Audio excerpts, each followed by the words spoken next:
Halo YouTube, kembali lagi bersama gue Anton Sugiarto. Kali ini gue membahas seberapa penting deskripsi di uploadan video kita. Tapi sebelum itu kita intro dulu.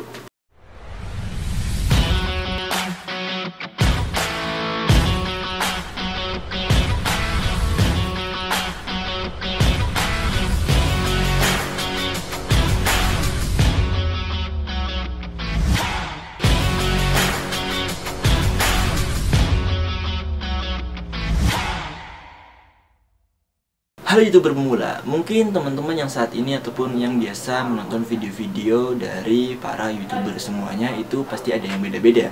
Ada yang ada deskripsinya, ada yang tanpa deskripsi, ada yang mungkin deskripsinya singkat, ada yang deskripsinya panjang dan menjelaskan.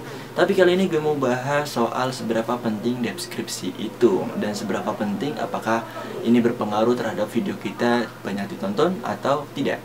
Oke, mari kita simak. Ngobrolin deskripsi adalah atau yang bisa disebut adalah penjelasan tentang video kita akan membahas apa atau video kita tentang apa. Ini menurut saya sangat penting sekali.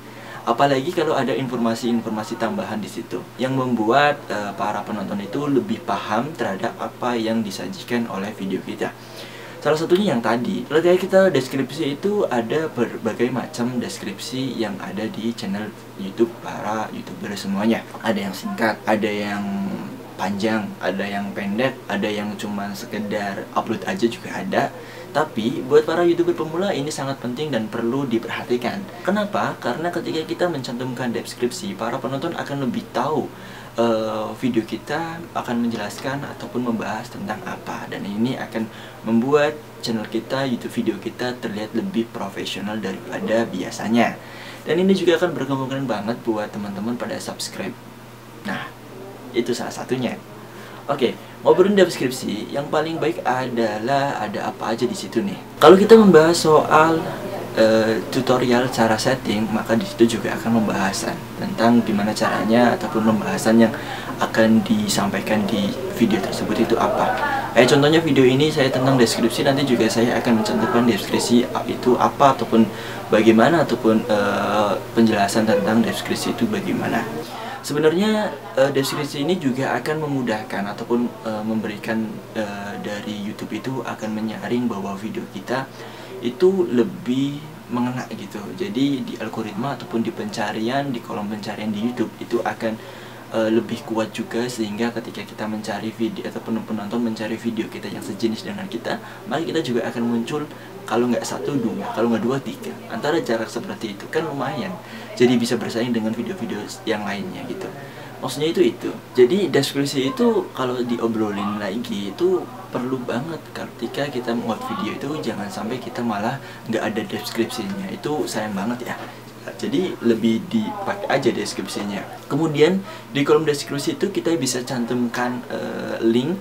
Kita juga bisa di settingan YouTube sendiri juga ada. Jadi cantumkan link video-video yang kita pernah upload itu di situ. Jadi ketika para penonton itu melihat video kita, mereka akan melihat linknya, ataupun link website, ataupun link lainnya, ataupun link YouTube, ataupun link Instagram, Facebook dan lain sebagainya, ataupun kontak person dan email dan sebagainya.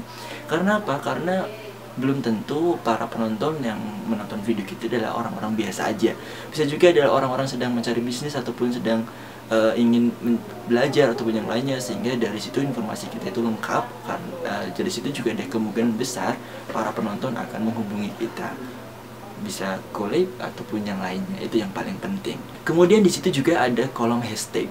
Bikinlah hashtag, ataupun kamu juga bisa mencari di berbagai macam ataupun yang berkaitan. Kalau misalkan pengen manual nih ya, yang manualnya juga bisa. Contohnya kita membahas contoh Canon 600D, kita klik aja cara setting Canon 600D, cara setting biar keren Canon 600D dan sebagainya. Itu bikin hashtag seperti itu. Itu juga akan menguatkan video kita pada pencarian di YouTube. Jadi nggak ada salahnya, nggak ada malah kita rugi kalau kita nggak mencantumkan deskripsi dengan lengkap. Itu juga hashtag, link dan sebagainya. Kalau kita asal upload aja, sebenarnya memang nggak ada masalahnya, nggak ada masalahnya. Cuman ada sedikit kerugian aja buat teman-teman yang seperti itu kan. Lebih baik dicantumkan deskripsinya. Paling itu juga hanya beberapa menit saja pas saat proses upload video, ya kan? Iya, jadi kita sama-sama para YouTuber pemula juga, sama seperti saya juga pernah melewati hal seperti itu. Kita nggak apa-apa nih, tulis di kolom komentar tips-tipsnya gimana cara menulis deskripsi dan lain sebagainya, karena itu sangat penting banget. Oke, nanti kita akan bertemu lagi bersama gue Anton Sikarto di video selanjutnya di konten rumahan helloans.com. Sampai jumpa.